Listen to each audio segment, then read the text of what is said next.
ఒంగోలులో సినీ దర్శకుడు ఆర్జీవీని అరెస్ట్ చేసిన పోలీసులు హైకోర్టు ఆదేశాలతో ఇద్దరి పూచీకత్తుతో వెంటనే విడుదల చేశారు.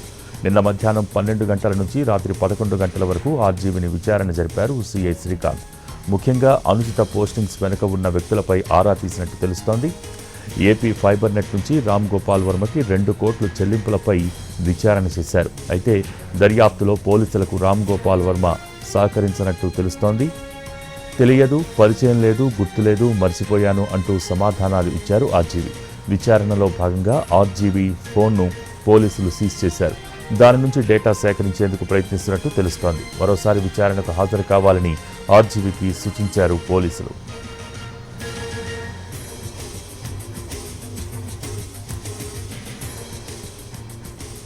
అయితే గత ఫిబ్రవరిలో విచారణకు హాజరైన వర్మను మరోసారి విచారణకు రావాలంటూ పోలీసులు నోటీసులు ఇవ్వడంతో నిన్న హాజరయ్యారు.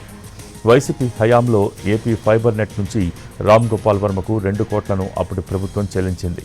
ఈ నగదుపైన పోలీసులు ప్రశ్నించారు. మరోసారి విచారణకు రావాల్సి ఉంటుందన్న పోలీసులు వర్మకు తెలిపారు.